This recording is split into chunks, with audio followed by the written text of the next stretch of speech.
My name is John Paul Martinez. I live in the city of Whittier, California. My life as a young kid was very challenging, very broken. I was molested as a young kid as well. My parents were continually fighting, cheating on one another. I was the youngest out of five, and I found myself all alone. I had to be about maybe 6 or 7 at this time. And for seasons, I dealt with that molestation that happened to me. And for somebody to say that something like that wouldn't affect them, that would have to be a lie. I was heard about all the things that were going on within my family. And eventually, the words were said: separation and divorce. I went with my father, but my father used to work a very busy schedule. He's working 10 to 12-hour shifts a day, and he was never home.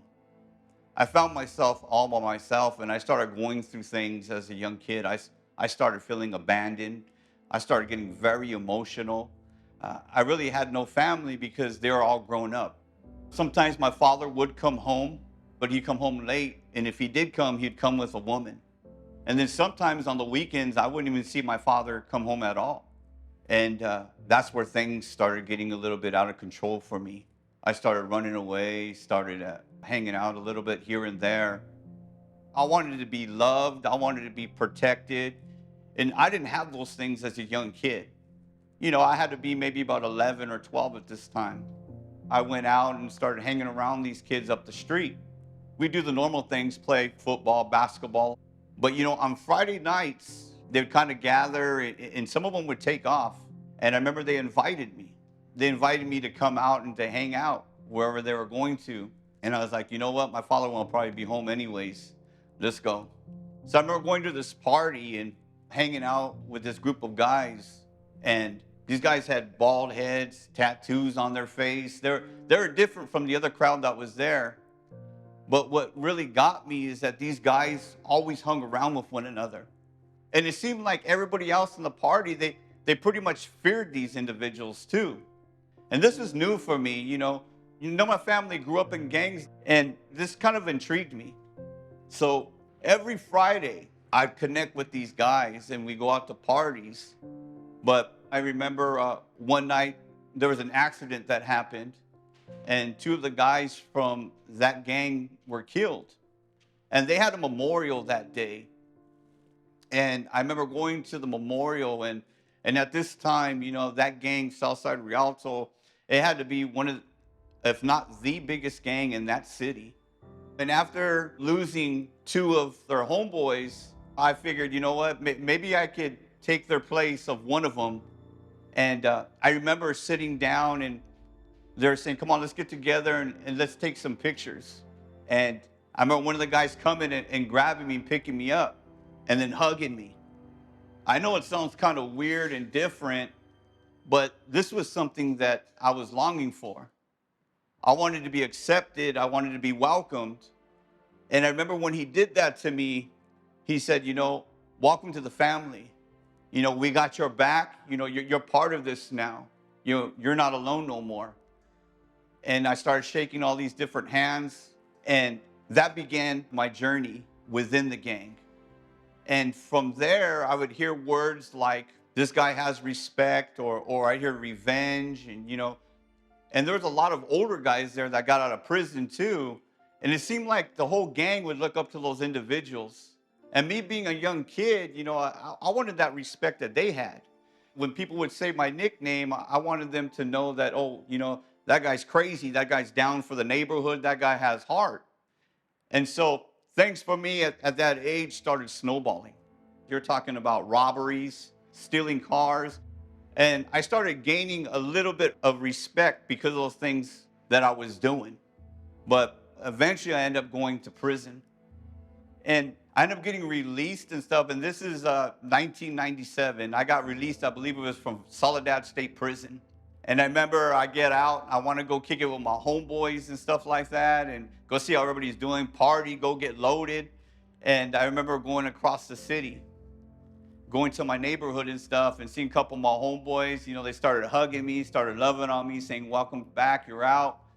And there was a party on the next street as well. So I went to the next block and I was hanging out, having a good time. I started drinking, started getting loaded. And I remember, I'm kicking, hanging out with these girls and stuff. And eventually about 1:30 or 2 in the morning, I asked them, I said, hey, can you guys just take me home? And so I remember jumping in the car.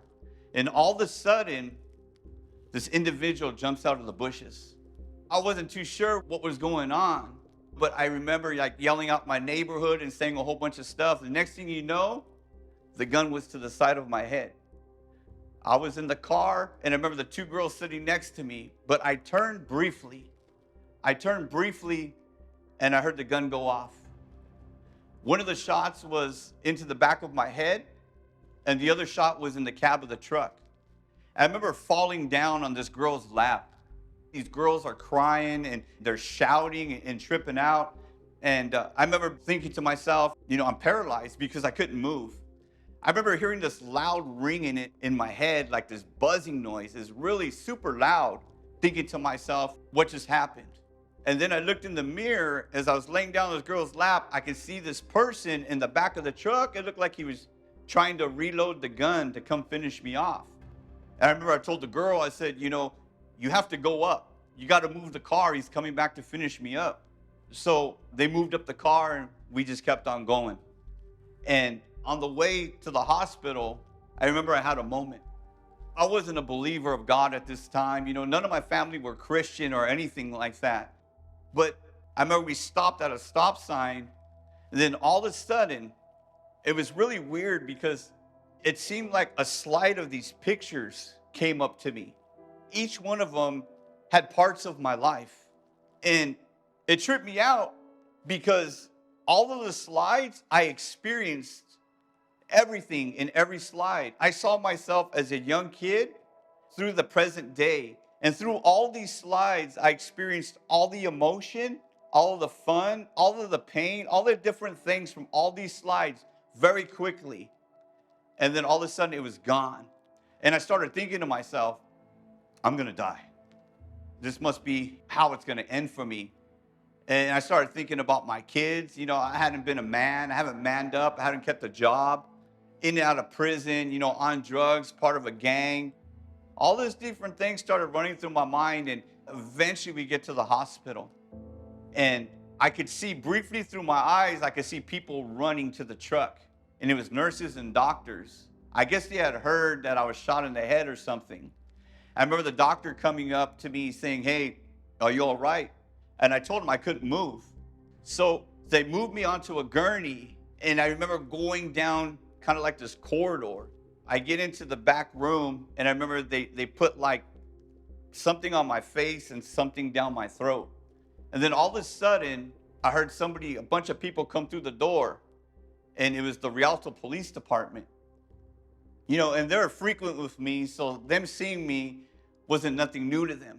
And I remember they were like, well, who did it? Who did this to you?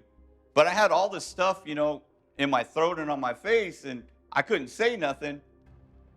And then I remember one of the police officers grabbed my hand, and he told me, whatever you do, he said, don't go to sleep. But as he said that to me, I remember hearing my heartbeat, and it was beeping really, really fast. And then it started slowing down. And then all of a sudden, I'm in this place. Now, the scriptures talk about a place called the outer darkness. I'm there, and it seemed like there were stages of darkness. At least that's what I saw. And like this fear came over me. This crazy fear came over me. It was almost like a quenching fear. I've never experienced anything like this before. In the neighborhood, I got into some fights where there were some bigger guys there, and I had some fear, but this fear was very different. And then there was something like behind me, and it was pushing me, and I tried to fight it, and I couldn't. It was too strong. It was pushing me into the stages of darkness. And as I went into the stages of darkness, the fear became greater. And then I remember going into a deeper darkness and then hearing like these voices. And the crazy thing is that some of these voices sounded familiar to me.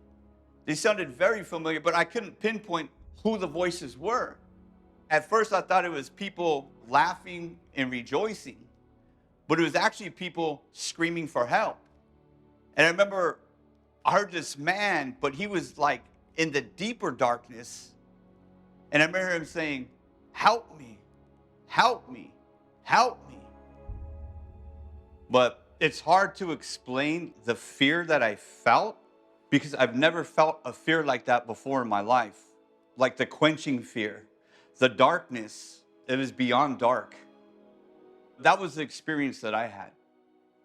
I felt like I was actually there in that place. I didn't feel like it was a dream.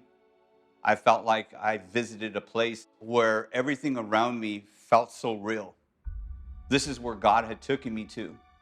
And I believe he took me there because if I continued in the way I was living, eventually that was where I was going to end up. And then I woke up. I woke up and I remember like the doctors being around me and I started going into convulsions on the bed. So they had to strap me down. And I remember hearing my heartbeat. My heartbeat was going off. And I knew I had an experience. But see, I was engulfed in drugs and gangs and all this different stuff that was going on around me. And I knew I couldn't share this with anybody, what had just happened to me, because they would have thought that I was crazy. But I knew that I had an experience. I got out about a week later from the hospital. I remember going home, opening the door, and seeing my father fall to his knees, crying. You got to remember that my father was a big man, a solid man. And to see my father like this, it hurt me. You know, and he started telling me, you continue in these ways and you continue to do this stuff, eventually you're going to die. And I almost got caught up in the moment of what was going on.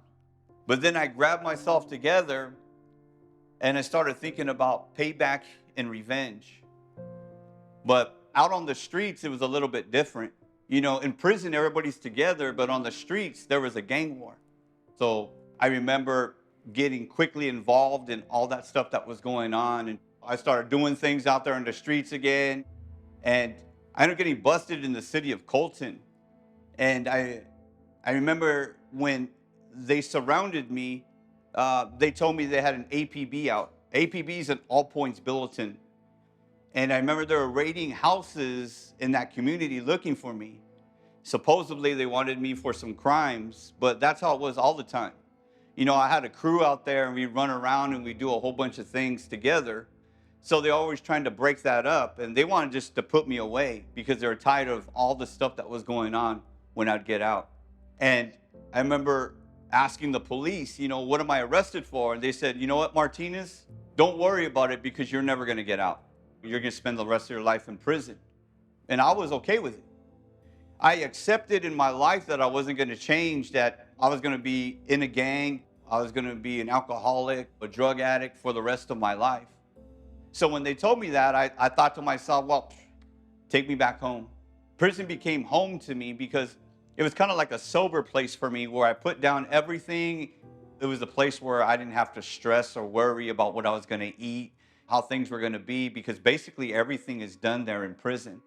And I thought to myself, well, you know what, this is part of my life. This is, you know, what I chose.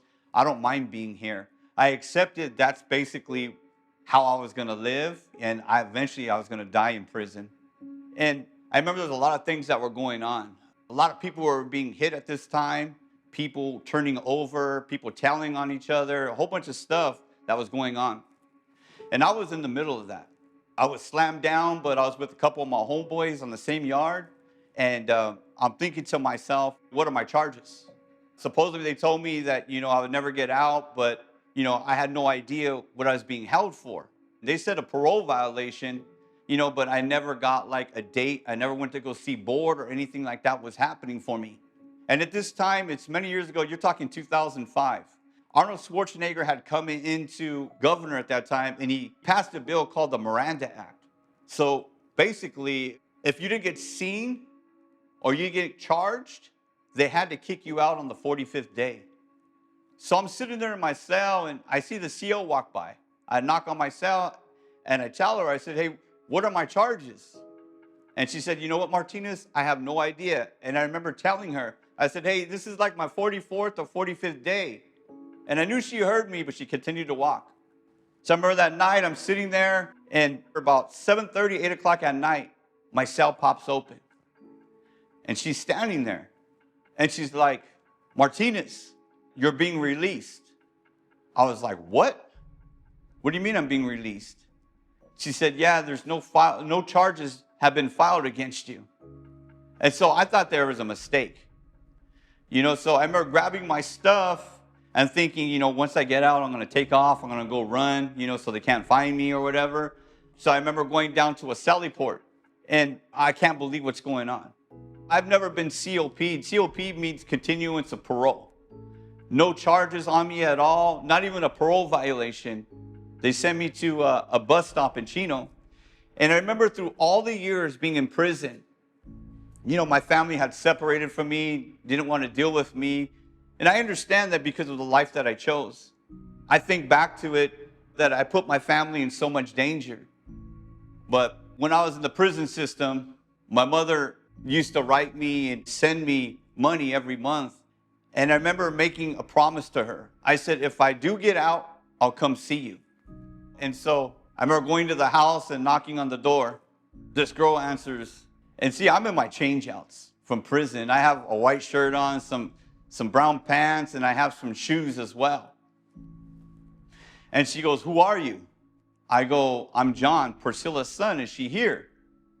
She looks me up and down, and you got to think that at this time I had my whole face tattooed. I got one on the side of my cheek still, but at this time, that's what she was looking at. And I remember her telling me this, well, I can't have you here. I remember shutting the door. And then the door opens, and it was my mom. My mom comes out and stuff, and she grabs my hand, and we start walking down the street. But I had nowhere to go. I had pretty much burned all my bridges and stuff like that. And I'm in a different city now. I'm not in my neighborhood. I'm in the city of Whittier. And my mom said, you have some cousins that are around here in this neighborhood. Let's go knock on their doors. So I remember walking and knocking on supposedly some of my cousins' doors. But as soon as they opened the door, my mom said, can we spend the night? They would say, no, we have no room for you. So my mother eventually, she got some money that night, and we ended up renting a room for the night. And my mom already knew what was up with me. She already knew that I wanted to go back to prison, and that was part of my life. And we sat down, and she said, mijo, she's like, I know you want to go back to prison. I know you're not going to be here long, but can you talk to me? So me and my mother talked that night for hours because she knew the next day that I was going to probably go back to doing what I wanted to do. And so the morning came, and she's like, do me a favor, go see your parole officer. I go, you know what, I'll do that favor. And I remember going to the parole office, but my parole officer wasn't there. It was the officer of the day. And I remember talking to the officer of the day, and he was telling me, he said, you know what? I remember him opening up my rap sheet, him looking at all my different charges. He said, it looks like you've been doing this for a long time. He said, aren't you tired? He goes, I know it sounds cliche, but aren't you sick and tired of being sick and tired? And the reality, I really wasn't. I accepted that this was going to be part of my life already. And he said, look, from what your rap sheet is telling me, it looks like you're getting involved in some things that you probably shouldn't be involved in. And he said, and you're going to find yourself all by yourself. And eventually those people that you think have your back, they're going to eventually kill you. He goes, I've seen this time and time again. But see, my whole mentality was just like, I didn't care. I didn't care. I'm just here to see you because my mom wanted me to come. And then I remember him telling me something. He goes, look, here's a phone number. He writes down this phone number. He said, look, it's to a men's home. It's a place where you can stay. And I go, no, I'm okay. He goes, well, it's a Christian men's home. And I remember when he told me that, I remember I started laughing. I started saying, a Christian men's home? Are you serious? I go, I'm good with that. Because to be honest with you, I had a lot of homeboys who would turn Christian, and then 6 months later, I would see them back at the connection getting loaded again. And so my whole mentality of a Christian is that they're weak. And if God is for real, can God actually keep me and deliver me from all these things? So I had questions inwardly about that. But he put down the number. He's always to a men's home. And if you're tired, call that number. So I remember putting it in my pocket, me and my mom taking off. I remember going on the freeway. And see, I knew how to get to San Bernardino. I knew how to get to Rialto, to my neighborhood. And we ended up going the wrong way.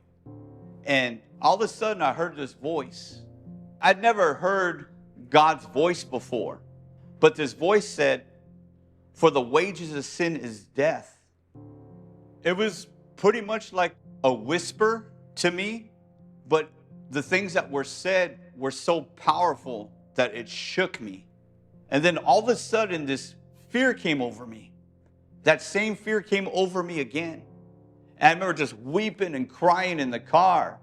And, I don't cry. I don't weep or anything like that. I remember my mother driving, and she looked at me and she said, "What's wrong?" And I told her. I just can't do it anymore. If I go back, I'm going to die. You know what? Get me off the freeway, get me to a phone so I can call this phone number. So I remember we jumped off the freeway. We get to a phone. At this time, there were no cell phones. There was the phones on the sidewalk where you had to put change. I remember calling the phone number to this Christian men's home and asking them, "Do you guys have room?" They said, "We don't have no room, but we'll make room for you." So I jump back in the car. I take off to this men's home. I really don't have much with me. I remember I had a bag of like hygiene and stuff like that from prison. No clothes or nothing. But I remember having a suitcase. My mom had given me a suitcase. I remember going up to like these bars in this men's home. It was a front gate. These two guys coming up to the gate, and it was crazy. Because these guys were tattooed on their face, bald heads. And I thought inwardly, wait a minute. This is a Christian men's home? Are you serious? And so it intrigued me. I remember the guys opening up the door and one of them coming and hugging me and telling me, "We love you, brother. We got room for you here." And for me, for a person to come out and to hug me like that, it was different. But it also took me back to being a young kid, and this is what I was searching for. I searched for it in the gang, and I still seem like I was searching for it now as an adult. And he hugged me, but I felt like when he told me he loved me, I felt like it had came from a genuine place of love. I remember walking back with these guys into a back room in this men's home, and there was a washer and dryer. I remember I sat down, and they had asked me, "Would you like to accept Jesus as your Lord and Savior?" And I thought to myself, well, I've tried everything. I've tried drugs. I tried prison. Why not try this? And they asked me if I wanted to accept him as my Lord and Savior. And I said, sure. So I remember they led me into prayer, and as they were leading me in the prayer, I remember looking at this home from the back room. I remember seeing a weight pile, double bunks, and then I remember there was this guy making a spread of soups, and that's something that we did in prison. And inwardly, I was just like, man, I'm home. And a few weeks later, I remember going into the sanctuary, and I've never prayed before. I've never done things like that before, but I remember this was something that was part of the program. So I remember sitting down and one of the leaders in the home telling me, hey, well, you need to pray. You need to sit down or you need to get on your knees and pray. So I said, all right. I started praying, and it seemed like something came down from above and just touched me, touched my heart and touched my mind. And I just remember weeping and crying, man. You got to understand, there's like 42 other men, all come from gang background, and I'm crying, I'm weeping. I kept on praying, and I remember getting up and turning around, and nobody was there. I walk out of the sanctuary, and everybody's standing there. I asked them, I said, how long was I in there for? And they told me that I was praying for about 6 or 7 hours. I had a moment with God. I had a moment with God where I just felt like he wrapped himself around me and that he loved me and that he told me that I was forgiven and that all my sin was washed away. And about a month or so later, I had another encounter like that, where I was at the same place crying and weeping and asking God, what is it that he wanted me to do with my life now that I was here serving him? I remember he spoke to me through the Bible, Isaiah 61, I believe, where he said, the Spirit of the Lord is upon me and he has anointed me to preach the gospel. And I started going through all these different emotions again. I started feeling like, I was inadequate. I wasn't schooled. I wasn't studied. I started saying, God, how can you choose me? You know my background. You know where I came from. You know all the things that I did. You know the stuff I did in prison. And I heard his voice said, but still I called you. And I just started crying again. And I know that I was free. And things just started changing for me. I started receiving my call to preach the gospel. Now I've been serving the Lord for 20 years. And because of answering the call that God has given me to my life, I've led over 17,000 people to the Lord. I've seen gang members give their lives to the Lord. I've seen people healed from cancer and sickness when I've laid hands. I've seen God do some great things. And I know that the journey is going to continue for me.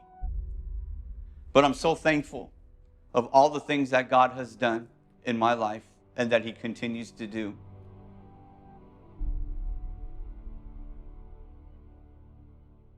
I think forgiving yourselves is a decision that the individual has to make. I'm just saying for my life, I know what I've done and I know how many people I hurt. So I had to ask God for healing because the wounds were deep. The wounds were deep within my heart about all the horrible things I did. But I knew the decision was for me, saying, God, I need to be healed from unforgiveness. And I need to forgive others as well. And God did that process within me and made me free. But for me, it took me some time to actually forgive because I thought about, all the people that did me wrong. A lot of different things happened to me in my life, including, the molestation as well. And then opening up the Bible, and the Bible tells me that I need to forgive. And it was hard. It was hard, but I knew that if I wanted to obey God and fulfill his word, I knew I had to release things to God.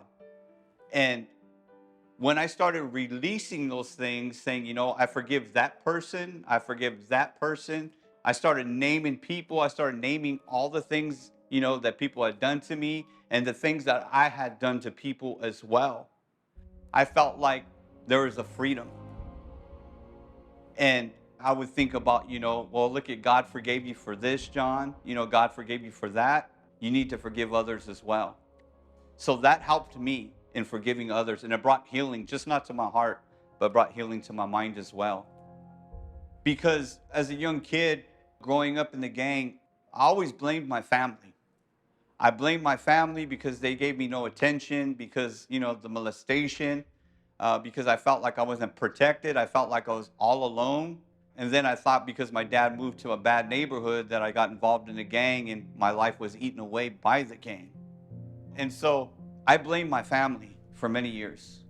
Every now and then they would make, comments to me saying, hey, well, you're the black sheep of the family. You're a mistake. The only reason why mom and dad did stay together is because she got pregnant with you.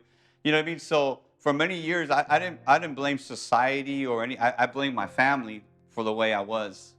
But eventually, like I said, when I started forgiving and started letting things go, that went as well. That wasn't their fault. I realized that I was a man, and I made my own decisions.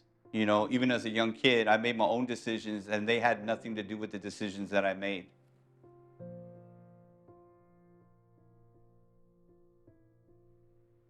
There was many times. Like, I remember my homeboy coming to my house. They were praying and fasting, and they said that the Lord spoke to them, and he mentioned my name. I remember coming to my house and knocking on my door, and him telling me that God had a plan for me. Yeah, I saw myself where I was at, part of the gang on drugs with a gun in my waistband. And I said, if God called me, why am I here? Why am I still in this place of addiction? Why am I in this place of hopelessness? Why am I in this place of brokenness if he has called me? And then I thought about different things as well. Like later on in life, when he spoke to me, I just felt like, I was inadequate. I felt like I didn't have it all together. I felt like, I wasn't studied. I wasn't the perfect person to do what he's called me to do. I felt like I was very imperfect, but yet he still called me. And so all you have to do is make a confession. You see, the thing is about Jesus or about the Lord, you don't have to pay him. You don't have to wait in line. You don't have to call on a cell phone. Salvation is free and for everybody. But a lot of people that seek counsel now or help from me, they're in a stage where all hell is breaking loose in their life, where they're just sick and tired of being sick and tired. They've experienced massive trauma in their life. And unfortunately, sometimes these are the things that God will use to bring them to salvation. But I believe that during our lives, God will send something our way, but a lot of times we avoid those things and we keep on doing what we want to do. But from my experiences, this is how people usually get brought to me, is because they also see me and they know that I've been through it. They see the tattoos, they see the scars. So it helps them because they know that I've been through it. And if God can pull me out, they know that they can be pulled out as well. And so my homeboys that I used to run with, when they got out of prison, I usually get a phone call from them saying, hey, I'm tired. I'm done. I messed up. What can I do? If you did it, I know I can do it as well. So I help. I help in that aspect of, I'll never forget where I came from, the city of Rialto. And it goes deeper than that. That's part of what I believe that God's called me to do, is I want to help. The help I didn't get, I want to help others as well. So, but this goes on a weekly basis, where someone will reach out to me that's part of a gang or someone in prison, things like that happen or whatever, where they'll just say they need help. And for youth as well, is when I tell my story to youth, they have an ear to hear. Because for me, as being a young kid, I had nobody to talk to about the things that I was going through. And what I try to do with youth is I try to meet them where they're at, let them know what I've been through, where they come to a place of feeling comfortable, where they can tell me the stuff that's going on in their life and how much damage has been done within their family, the stuff that they go through and stuff. So I'm able to reach the youth on a platform like that as well.